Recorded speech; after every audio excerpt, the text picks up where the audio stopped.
Hello বন্ধুরা, তোমাদের সকলকে জানাই গুড মর্নিং। আর এখন সকাল 7:30 বাজে। আমি সকালের বাসি কাজটা সেরে, আজ তো চুমকে দিয়ে আসবে না, তারপরে স্নান করে আগে ঠাকুর ঘরে চলে এসেছি। 8টা 8:15টার মধ্যে পুজো কমপ্লিট করব, তারপর ব্রেকফাস্ট বানাবো। তারপর আজ না এক জায়গায় যাবার আছে, আসানসোল ননদের বাড়িতে। ওখানে মনসা পুজো হয় বড় করে, তো সেইখানে যাব। বড় অফিস যাবে, ওর বিকেলে যাওয়ার কথা আছে, দেখা যাক কী হয়।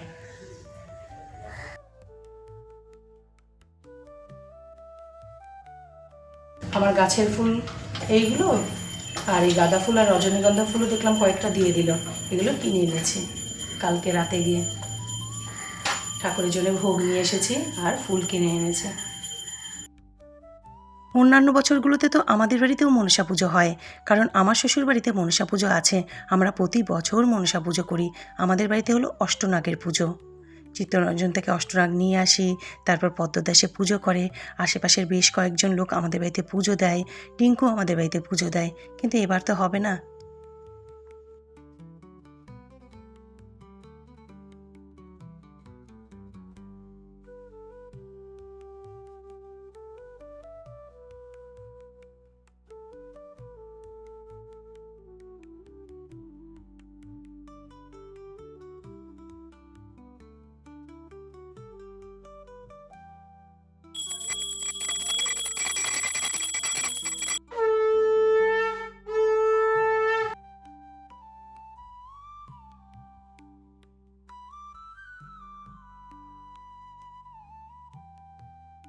রোজকার দিনে তো এত এত ফুল দিয়ে সাজাতে পারি না, আজকে সাজিয়েছি, তবুও খুব বেশি না। যাই হোক, বাড়ির ফুল আর বাজারের ফুল দিয়ে বেশ ভালো লাগছে। দেখো আসনটা, রোজ তো এত ফুল থাকে না, অল্প স্বল্পই থাকে,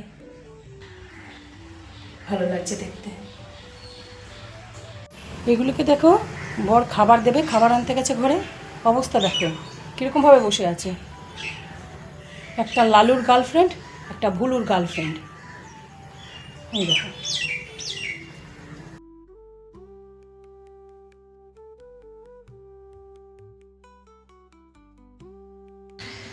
যাই রেডি হয়ে নি, 9:30 বেজে গেছে।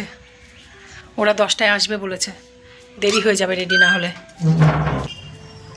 আমার এই লালু ফুলু কোথায় কে জানে, কিন্তু এই দুজনের যে গার্লফ্রেন্ড, সেই গার্লফ্রেন্ডের চক্কর। আমি একদম দেখো রেডি হয়ে গেছি, এই পিঙ্ক আর সাদার মধ্যে জামদানিটা পরেছি। তবে ব্লাউজটা না ঢিলা হয়েছে একদম, আসলে কিনে এনেছি তো গতকালকে, এটা না সেলাই করা হয়নি, মানে মারা হয়নি আর কি, ব্লাউজটা ঢিলা হয়ে গেছে, তার মানে আমি রোগা হয়েছি। আর এইখানে জানো তো এত গাড়ি যায় না, কথা বলবো কি, কন্টিনিউ গাড়ি যেতে থাকে। আর এইখানে জানো তো আমি একটা নিজে নিজে ছবি তোলার চেষ্টা করছি, তুলছি, ভিডিও করছি। ভুলেই গেছি যে মামি না গাছ নিতে বলেছিল। একটা হলো মেহেন্দি পাতা গাছ, আর একটা হলো স্নেক প্ল্যান্ট গাছ। আগে মেহেন্দি পাতা গাছটা নিয়ে নিই, তারপর নিচ্ছি স্নেক প্ল্যান্টটা। একদম ভুলে গেছিলাম, পরে আফসোস হতো। আসলে সচরাচর তো যাওয়া হয় না, না কোনো অনুষ্ঠান ওকেশান ছাড়া। কী করে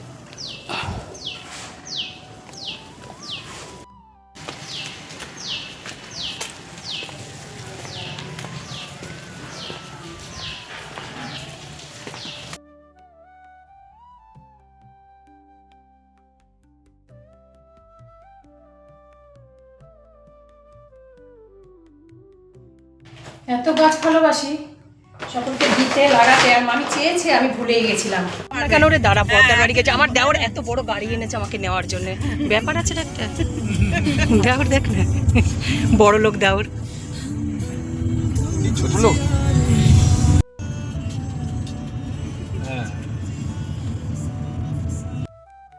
আমরা তো আজকাল যে যার মতো থাকি, ব্যস্ত থাকি সকলে।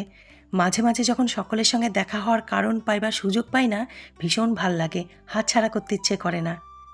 কতদিন পর জানো তো, বুবুদা, পাপুদা, রুম্পা, শক্তি বাচ্চাদের সঙ্গে কোথাও যাচ্ছি। বর তো বিকেলে আসবে, কিন্তু আজ না মেয়েটাকে বড্ড মিস করছি, ওর তো আসার কথা ছিল।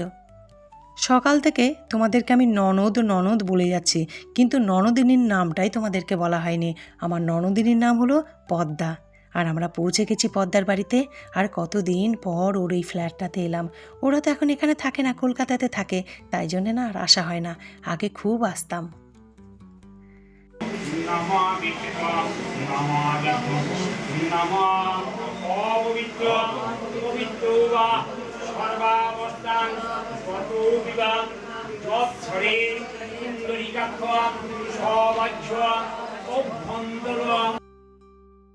আমাদের আসতে বেশ দেরি হয়ে গেছে, তাই জন্যে না পুজোটা একদমই দেখতে পারিনি। তবে পুষ্পাঞ্জলি পেয়েছি।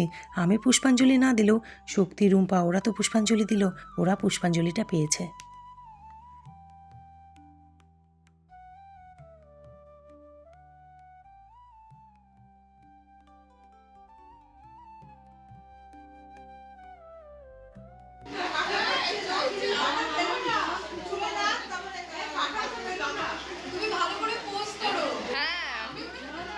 তুমি ক্যান্ডিডটা ভালো করে দাও।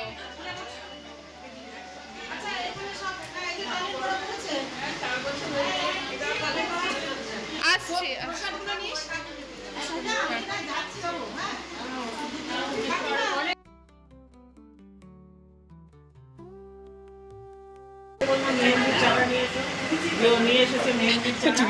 এবার আমার বোনের বাড়িতে কিছুটা পাঠাবো লাগানোর জন্য, আর কিছুটা ইয়েকে দেবো আমাদের আর নেবে নাকি নেবে বাগানে লাগানোর জন্য একটু একটু করে নিয়ে যাও, যার বাগানে হবে সেই পাতা দিতে পারবে, সেই আবার গাছ ডাল দিতে পারবে।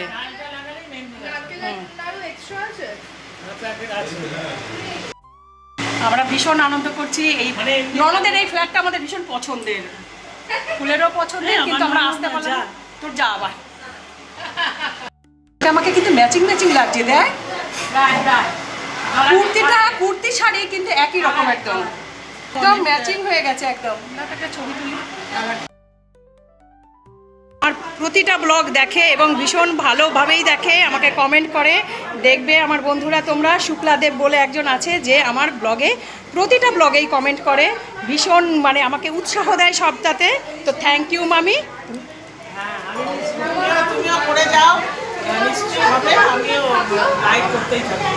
হ্যাঁ একদম থ্যাংক ইউ মামির বন্ধুরা যারা, আমরা অনেক বছর ধরে বিয়ের পর থেকে মামির বন্ধুদেরকে দেখছি, ভীষণ ভাল লাগে। আর না না না কথা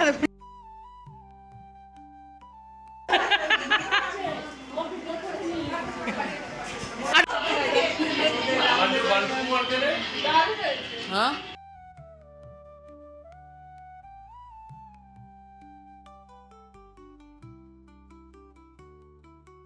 এখন দুপুর 2টো বাজে, আমরা ছাদে ভোগ খেতে চলে এসেছি।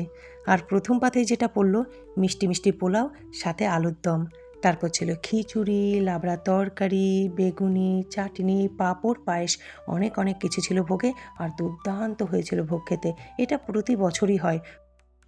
পদ্মারা যখন আসানসোল সবসময় থাকতো তখন তো ফুলনিধি অনেকটাই ছোট ছিল।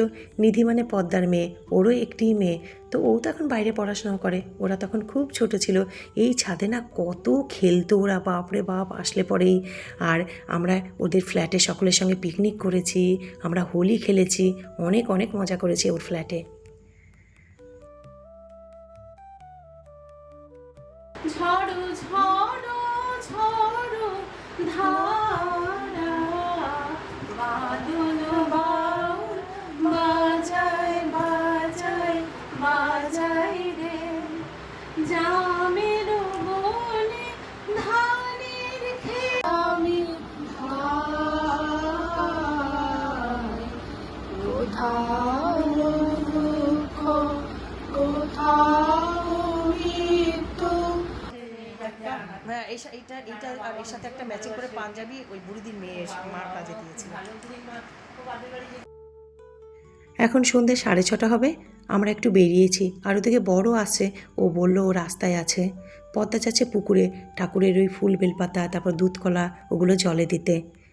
যেহেতু ওদের বাড়িটা খুব শহরের মধ্যে, তাই জন্য না পুকুর ওদের বাড়ি থেকে বেশ খানিকটা দূর, গাড়ি করে আসতে হলো। পুকুরটা খুব সুন্দর আর অনেক বড়, কিন্তু অনেকটা দূর।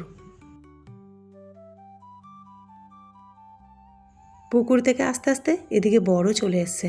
ও অবশ্য ফোনে বলছিল যে আমি কাছাকাছি আছি, কত আনন্দ করছে দেখো। আর এই মানুষটাকে না কোথাও নিয়ে বেরোনো যায় না, বেরোতেই চায় না।